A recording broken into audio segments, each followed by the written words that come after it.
Hello everybody, we seem to have really poor internet signal tonight, so I am just moving myself so I can do my talk to you. So tonight's lecture then, let's see where we're up to. So we are looking at lecture 31, which is called The Converted Child. I'm going to read to you from the book to start with. This was given on the 9th of December 1946 by Montessori, and it says, I began to tell you about children whose difficulties... Oops, we've lost you. Here we go, sorry. Whose difficulties were not due to nature, but who were repressed because they had met with obstacles in their environment. Repression is a lack of development. A repressed person cannot develop normally. This phenomenon stems from having the wrong conditions in one's environment. These repressions do not come from anything that parents do consciously, but from the unconscious treatment of their children. Parents want to do everything for their children. The children cannot develop when parents do everything for them. Children can only develop through their own activity. And Montessori says she's proved this. She's proved this with the children she's had and through her observations that actually children need to work. So thinking about this group then, Montessori is explaining in here that when adults do everything for children, the personality becomes repressed and the children appear naughty, she uses, or aimless. But they're not bad.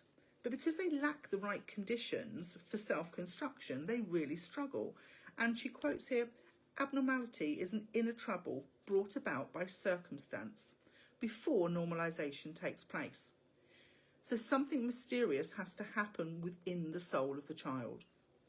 And Montessori talks about this process. It happens through work, doesn't it? We've already looked at this.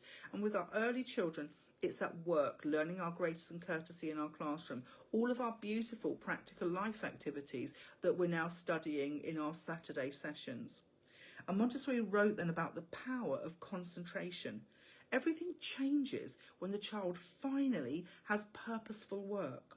And she writes, and this is actually from The Absorbent Mind, this quote, once a child concentrates, all his naughtiness disappears, just as darkness disappears when a light is switched on. So our child switches on to this amazing work. They want to work. They love the joy of working. They love the satisfaction of working, that pride. We're thinking back to those human tendencies. You know, we go out, don't we? We repeat tasks. We love repetition. We want to master things. We want to learn and we want to do our best. All of these things we see, they lead to this process of normalisation. It helps to convert the child. So concentration, she says, is not just sitting still. It's total absorption in an activity. It could be a child who's concentrating, digging the biggest hole in the back garden. It's still concentration and determination on their work, their self-chosen task. Concentration doesn't mean that your children are all sat in silence at desks in a classroom doing a task, because they might not be fully immersed and concentrating on it. They may just be sat still and controlled by the adults. It's not the same. Walking into a silent classroom doesn't mean you have a classroom of happy children who are engaged in work.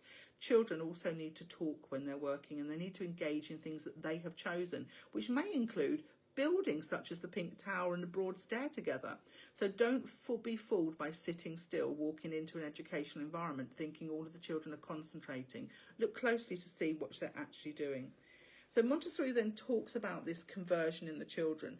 This happens through work, this process of normalisation.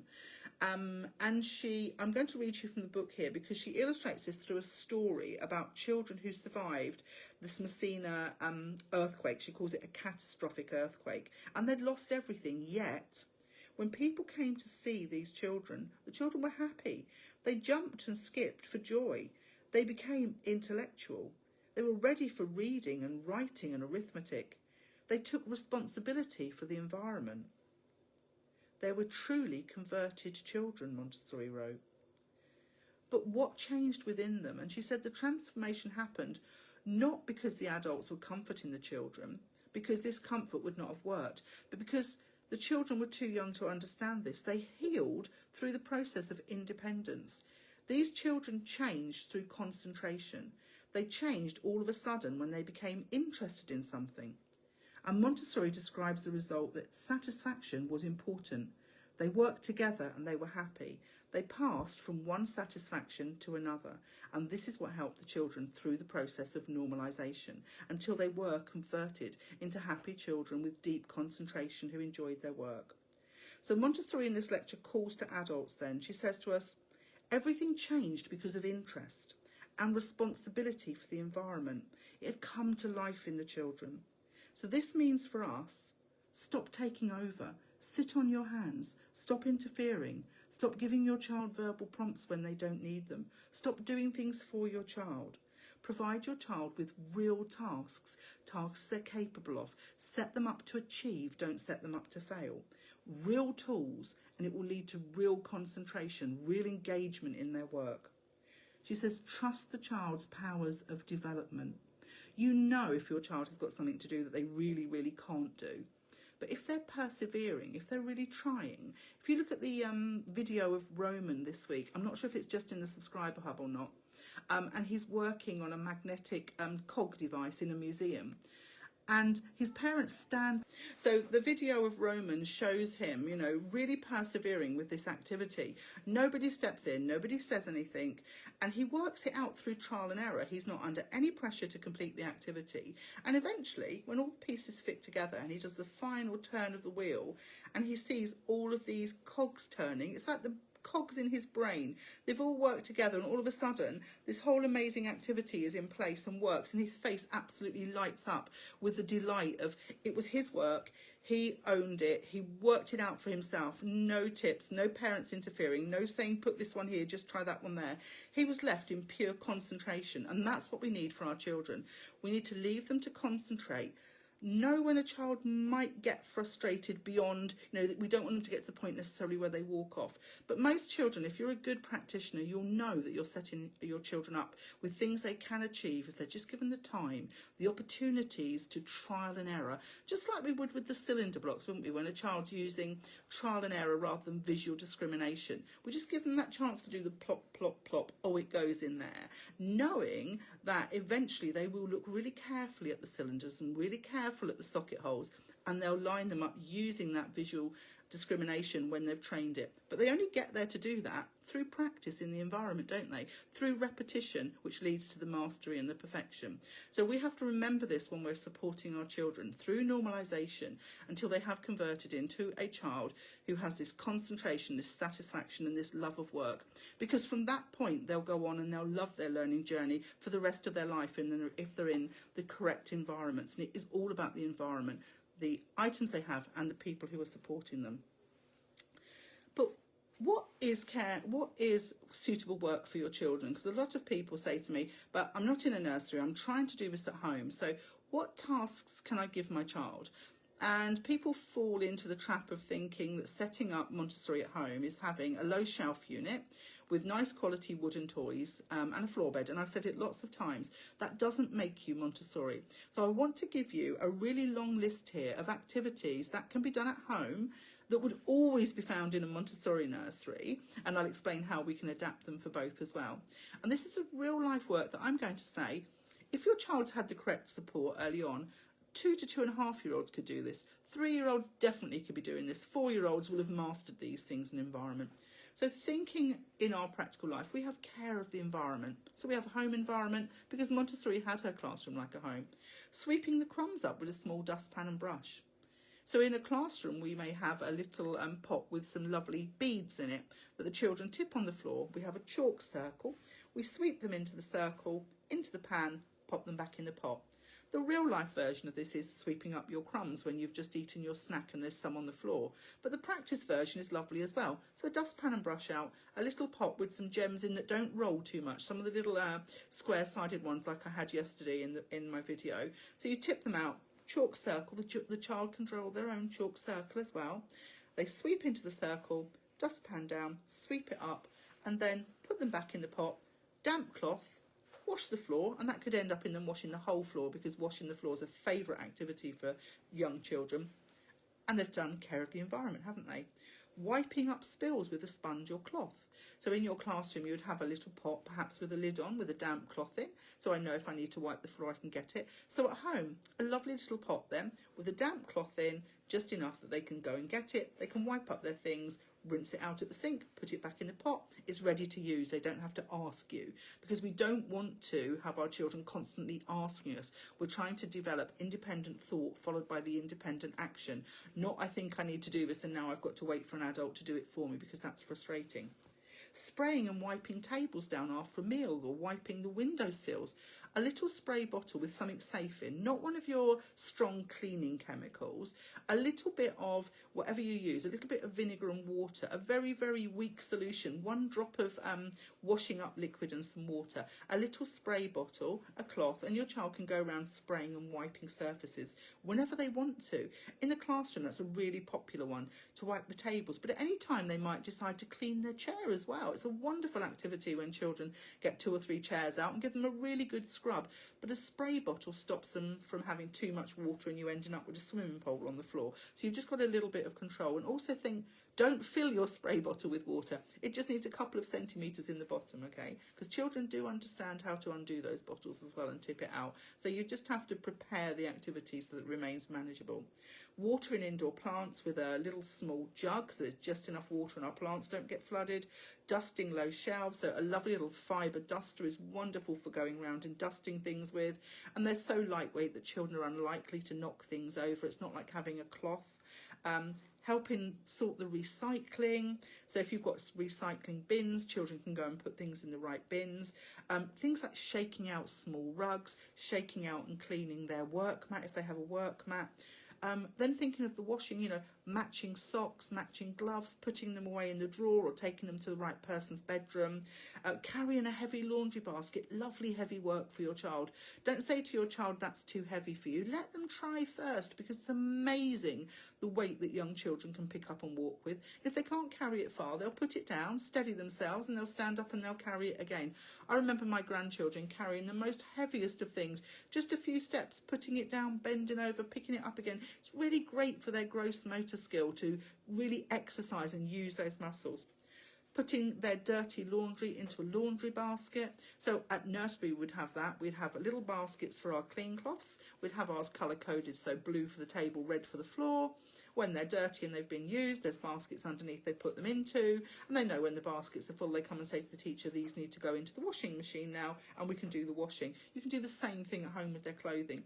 If you think now you're working with your children and you're working on things like colour discrimination, aren't you, red, blue, yellow? Well, children can also do light and dark. This is a basket for the light washing. This is a basket for the dark washing. And children will learn to put things in the correct basket for you.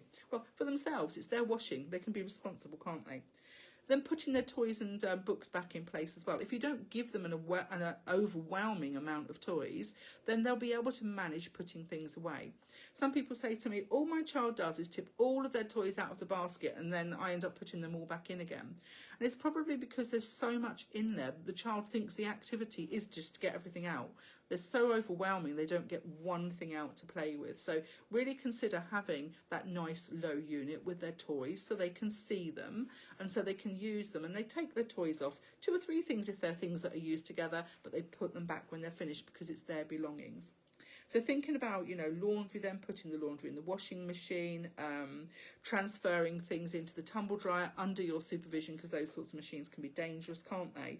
And then children can also, you know, when they're a bit older, look at the differences on laundry labels and understand what all those little symbols mean as well, because they have really good visual discrimination. So make it part of the fun, part of the chore. Oh, can you find this mark here? This one means we can't tumble dry it. We'll have to put this one here to peg it out to dry. And then pegging things out as well. Have a low line so that your child can peg out the socks, the gloves, the handkerchiefs, their own little t-shirts. Anything that will fit on a line their height would be absolutely wonderful. Also having things like a shoe rack so your child can go along and polish the shoes. They can pair the shoes, make sure everybody's shoes are on their own shelf or however you have it in your home. Each day as well, learning to choose what they're going to wear, and that doesn't have to be from the whole wardrobe. That can be 2 options. So today is a day when we're going to a party, so would you like to wear this outfit or this outfit? If your child can cope with a choice from their whole wardrobe, fine, but for many children, again, that's overwhelming. So 2 choices is absolutely fine. Thinking about then the kitchen, this is a huge thing, isn't it? Being part of the family life in the kitchen. Many families revolve around their kitchen dining room. These days with the modern kitchens as well, I find people have got a sofa and chairs in their kitchen, so they cook and they're talking to people and they're serving up food as well. So the home quite often, you know, revolves around the kitchen. But what can your children do? Washing fruit and vegetables. Now, what you need to remember is your child doesn't necessarily have to be doing the tasks you are doing, okay? So if you're doing something that's a bit tricky or technical and it's not suitable for your child to do it, come up with some other kitchen tasks. Give them some potatoes to wash, or it doesn't matter if you don't need them that day. They just need some tasks to do. Can they peel their own fruit for snack time? Can they chop their own fruit? When they're little, that could be a little wooden wedge cutter to chop up their banana. If they're a little bit older, it can be a round-ended, blunt little metal knife, but heavy enough to chop up their apple. You might have to put it in quarters first for them, but can they do the rest of it? Spreading their own butter or peanut butter or jam or hummus or whatever they have on their crackers or on their bread. It doesn't matter if they ruck it up and it's not perfect. The point is they're doing it for themselves and they're going to eat it, so that's absolutely fine too. Pouring their own drinks, a lovely activity. You know, just if your child has water, milk, a little cup, a little jug, so they can pour exactly the amount they need. Things like folding napkins, putting the napkins out on the table. How many people are here for dinner tonight? There's 5. How many placemats do we need? 1, 2, 3, 4, 5. How many plates do we need? So things like setting the table, these are all things that they would be doing in their Montessori classroom when they're this age. Then thinking about care of themselves. The more independent your child is and the more they have control over what they're doing, the easier it's going to be for things like getting them to have a bath, cleaning their teeth. Sometimes they're resistant to these things because you come with a you have to instruction. Now it's time to do this. Don't mess about. We need to get your teeth done. And your child will instantly then go into, I'm going to give you a little headbutt on this one and fight back. No, I'm not. And they know that they have control of their mouth and you can't force their mouth open. It'd be very unkind to. But if your child understands they have a responsibility for those things, oh, it's time to go in the bathroom now. What do you need to do? I need to wash my face. I need to clean my teeth. They're far more likely to do it. So cleaning their teeth, washing their hands independently, having a stool at the sink if you don't have a lower sink so they can climb up and do those things, combing and brushing their own hair. You may have to give it a little brush afterwards, but that's fine. You know, they can have a go at doing these things themselves. Oh, you've brushed your hair beautifully. Can you look in the mirror? Are you happy with how your hair looks? Or do you think this little bit here just needs another brush? Just give it a little try again. Get them to look so they can see why things need improving. Things like, I love a nose blowing station in a classroom and at home. So a mirror, box of tissues, and instead of coming behind your child and doing this, you say to them, oh, can you feel that you're a bit wet here? It's a bit sticky. Have a look in the mirror and you'll see why. And they go and have a look. And then you show them how to open up their tissue, put it over their face, draw all the guns together, put it in the dustbin or down the toilet. Lovely nose blowing station. So you just need a mirror, box of tissues and the dustbin nearby, and they're independent blowing their nose. Also things like being independent with snack at home as well. So snack, people can get overwhelmed with this idea of snack. You only need to put out enough that your child can have. Don't put in whole packets of crackers and whole packs of dry fruit because your children don't know when to stop. We need to teach them that a snack is a small amount of food that's that little bridge between breakfast and lunch, or lunch and dinner if you're fortunate enough to have 3 meals a day. So their snack can just be in pots where they can serve it to themselves, but it needs to be the amount that you know is a manageable amount that means they're still going to be hungry at lunchtime. So otherwise children won't learn, and they will eat 6 crackers because children like reliable food, they like safe food, and a cream cracker always tastes like a cream cracker. Whereas a tomato might be sweet one day and it might be round one day, it might be longer another day, it might be a little bit sour, it could be yellow, it could be red, you know, it could be purple. Tomatoes vary. A cracker is a cracker. So children love their snack food because it tends to be reliable. It's the same texture, it's the same taste every time they put it in their mouth. And I think understanding that for parents is really important. It's that sense of order, isn't it? A cracker's a cracker. I know what I'm getting when I have a cracker. Even bananas can taste different, can't they? A green banana can have a very different texture to a yellow banana. Some bananas taste very, very sweet. Other bananas don't. They sometimes have a real claggy sort of taste and texture to them. So Children do like those dry beige snack foods because they are a reliable texture for them. So be careful when you're doing snack, just a small amount that you want your child to have so that they don't, you know, become dependent on their snacks as their type of food. Then thinking about outside activities for your child, it's really important to get outside every day. You know, water in the garden, not so much in England at the moment because we've had so much rain. Pulling up weeds is a fantastic activity. And when they're pulling up those weeds, they see tiny objects and, you know, that sensitive period for small things, and all of a sudden they're off following a ladybird or an ant, and you can have lovely discussions about nature and the plants and the flowers and all sorts of things. Collecting sticks and leaves and stones and conkers and acorns. All of those activities are wonderful outside for the children. They're all lovely work. They're developing their gross motor skills, their fine motor skills. They become really engrossed in it, don't they? Looking for the biggest conker, the smallest conker, a conker that hasn't been broken open yet, one that has twins inside it. All of that lovely discovery and hunting. They're really engrossed. They're concentrating. They're developing themselves. They're on a mission and they don't want to go home because you've decided it's time to stop now. They're still working, hunting for conkers. It's all valuable work that's developing the whole child. Things like sweeping the porch, sweeping the yard, buy a child-sized broom, or if you can't afford one, have a bigger broom and just cut around the end of it so the handle's the right length for them so they can manage it. Things like a small-sized rake for them. I have a little patch in the garden where children can dig. It wasn't originally a digging patch, but they turned it into a digging patch.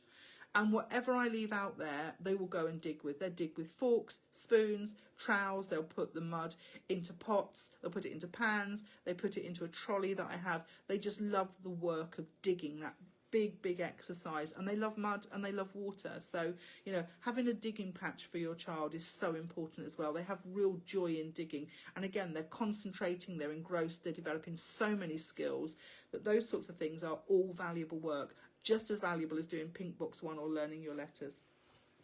So thinking about all those things they can do in the garden, then filling up the bird feeders if you feed the birds, noticing that they're empty, making them full, using their spooning activities, purposeful work, sitting and watching the lovely birds that then come and listening to their songs and discriminating the difference and talking about the types of food the birds like. And maybe you get squirrels as well in your garden, or mice where the nuts drop out of the feeders.